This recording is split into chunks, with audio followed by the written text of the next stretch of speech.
Hey guys, Janet here, aka Gameonysus, and today we are talking about PlayStation's E3 2018 conference. Holistically speaking, not a whole lot there, but they really sold what they had well, just because Sony always kills it in terms of the presentation.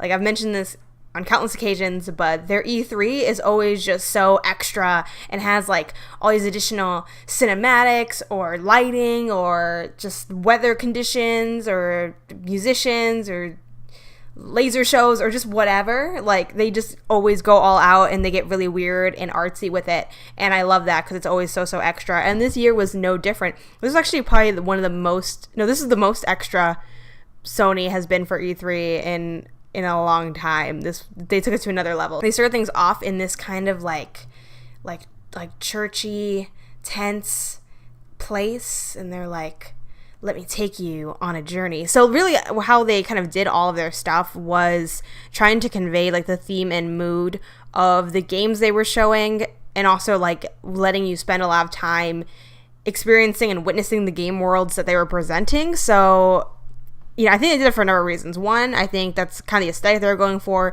Two, they didn't really have a whole lot to show, so they kind of stretched out what they had. But they did it in a way that it didn't feel like they were just stretching out what they had, and that it was actually legitimate. So I think it was like really well done for what they had, even though, once again, it wasn't a whole lot. But we're just going to run through what games were mentioned. So we start off with Last of Us 2, which was super cool because we went from being in that kind of setting already in terms of like the audience and the stage to going into the game trailer.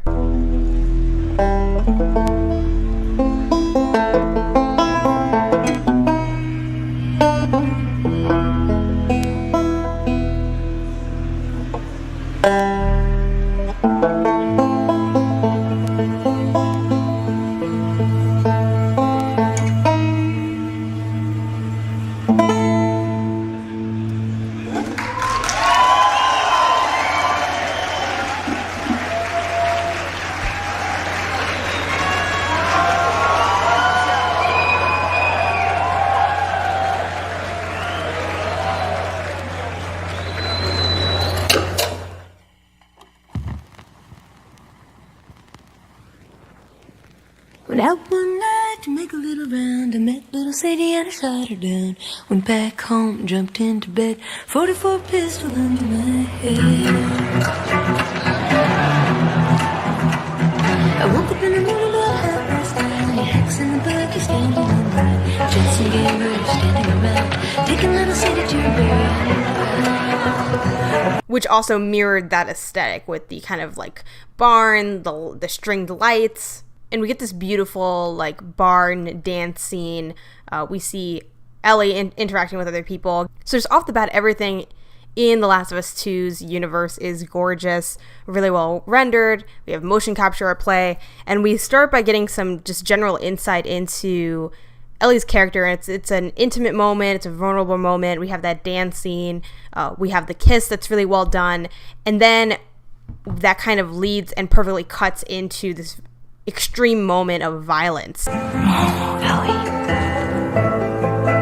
I think they should be terrified.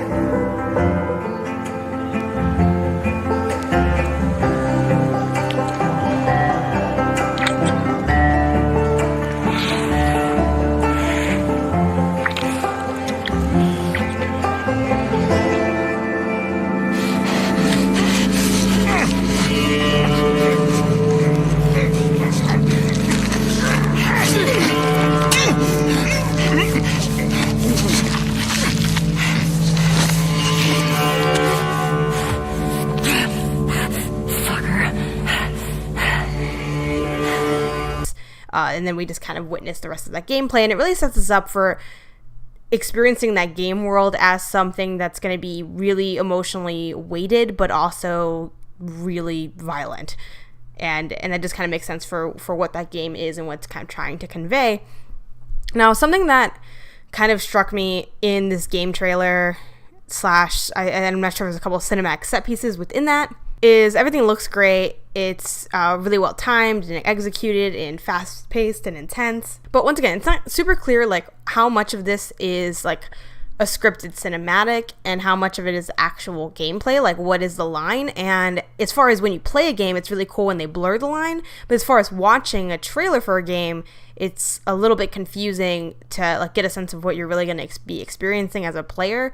There's this one snippet of a scene where she's running, she sees a bottle on like the edge of like some stones or whatever, and she grabs it and then throws it almost immediately, and she like doesn't even break stride. It's very smooth, very graceful, very exciting, fast paced, intense. But I was just thinking, I'm like, okay, if I was playing that, I would not have done that smoothly, and it would not have looked this good, and maybe that would make the game feel like something I'm a little bit less invested in, just because it might not be able to pull off that high intensity if you're a little bit clunky or sluggish with your gameplay and how well you can pull off those kind of events. So that's just one thing I kind of had in mind when watching it. Wasn't really sure how that would play out in terms of actually playing the game. Then we had an intermission, like immediately. I'm like, we just got here, and they're like, oh, hold on. So that was weird to experience, because I haven't experienced that before with E3. But it was just to move the audience from the kind of tent string light setting to a different venue, which was kind of more of a traditional like auditorium theater thing. Their TV was huge, like it was so massive, and so the goal size of the TV I want, the monitor I want, it was just amazing. And during that intermission, they had like the hosts, like these hosts come on and talk about extra game stuff. So they mentioned COD, they mentioned VR, they mentioned Destiny 2's DLC, which is Forsaken, coming out September 4th. They mentioned Days Gone. When it came to VR, they specifically mentioned this game called The Giant, and it just felt like kind of weird, especially because, well, once again, the intermission happened so fast, and then, the hosts are just kind of trying to buy time while this transition is being done, and, like, at one point, it was, like, super clear that, like, they had nothing left to say. Not too bad. But too bad. There's barely any time because we're about to get to the showcase. That's right. We are really seconds away when it comes down to it from the rest of PlayStation's E3 showcase. Thank you so much for watching. We've got a lot more in store tonight. But for now, I think it's almost time. I think it's almost time. Should we get to it? I think why keep people waiting? Let's get to it. We have so much more to cover. Okay. Let's do it. Got a lot more in store. Yeah. So let's check it out live right now. Well, that happens. I mean, it's a live show. That's always really difficult to pull off anyway, but it was just kind of like, So after that, things just kind of kept flowing as a normal conference would. We saw Ghost of Tsushima, which was really cool. Also a very violent type game. But it looks like it handles really well, so we'll kind of see how that one ends up panning out. We got to look at Control, which looked really interesting as well. That's going to be a third-person game by Remedy, so we didn't get a whole lot of information on that. It was kind of setting the tone rather than giving concrete gameplay. We finally got the Resident Evil 2 remake, which is awesome because some of these games just don't really like hold up in terms of how they handle or in terms of how they look, so it's nice to have those PlayStation hits have a new life in the modern era. Of course, you've seen mixed success on that, right? Like sometimes games don't transfer over well or games aren't as good as you remember, but I feel like with the Resident Evil franchise, that's one that people keep going back to over and over again, even in the modern era. And we know those games well, we know they hold up, so I don't think there's any way this won't be good. We saw more from Kingdom Hearts 3. I've just been singing Kingdom Hearts 3 the entire weekend and early this week, and it's just it's a lot of Kingdom Hearts 3. And the more that we see, the more it's like, what is Kingdom Hearts, And what makes it and will this game be good? I don't know. I'm a little I have some concerns. I feel like this might end up being like a Final Fantasy situation where it's not really that good, but no one wants to say it's not that good, so we just kind of don't talk about it at all. We also saw some little things here and there, such as Trevor Saves the Universe from Rick and Morty's Justin Roiland, so it's coming to PS4 and PSVR. And, I don't know, that game didn't really look that great, but then again, games like that always kind of have the stigma of, we kind of assume it's not going to be good, so then it's just kind of a self-fulfilling prophecy in some ways. But yeah, not expecting a whole lot from that title, but I don't know, could be a sleeper hit. We saw Neo 2. The first one was really well received, so this obviously got met with a lot of hype and a lot of excitement, and, overall, it really just makes it a good night for samurai games. And of course, it would not be a PlayStation E3 without Death Stranding. What is this? Did we see gameplay today, right? Is this gameplay? I don't think it's gameplay still. I don't know what this is. I don't know if you play this game.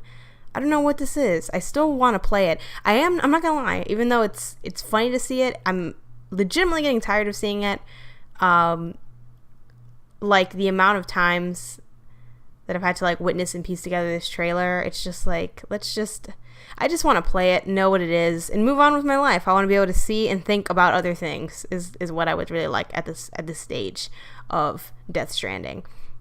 But we are finally getting into things that are a little bit more concrete. I feel like we're slowly getting like these very abstracted puzzle pieces of what this game is. But it is nice that this feels a little bit more grounded in what we might be able to expect, like a survival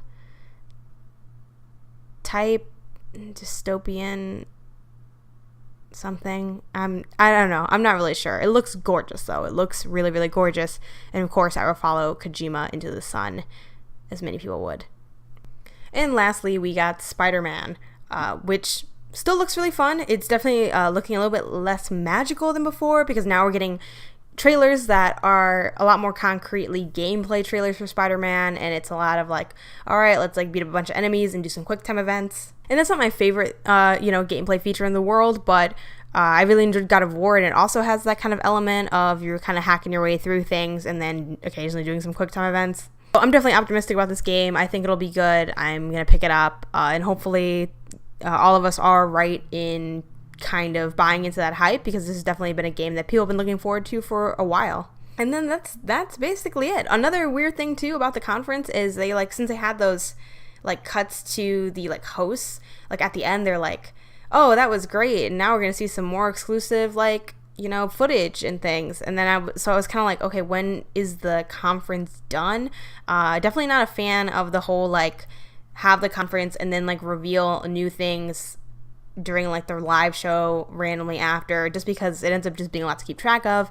And then it gets to the point of like, am I gonna spend like 8 hours watching these conferences and then the live show after? Like, it's too much stuff going on. Like you had your stage time. I know Nintendo already kind of set that precedent, but we give Nintendo a pass because they're just doing their own weird thing. So we can't really try to get them to fit the norm because they've just been off doing who knows what. But I'm like, no, Sony, you can't also do this. Like, I need some people to follow the rules of what this has been.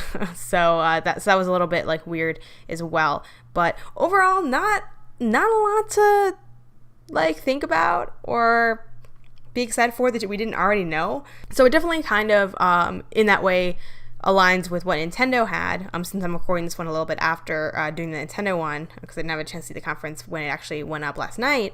It's weird they have that in common, but oddly enough, like the Sony one is so much better done than the Nintendo one, just because they like really did sell what they had, and they went for kind of a theme, and everything they did fit within that theme and those parameters. So it felt like a really great show. But in terms of things to be excited for, it's fine, it's all right, is basically where I am at with things. But let me know what you guys think about Sony's press conference.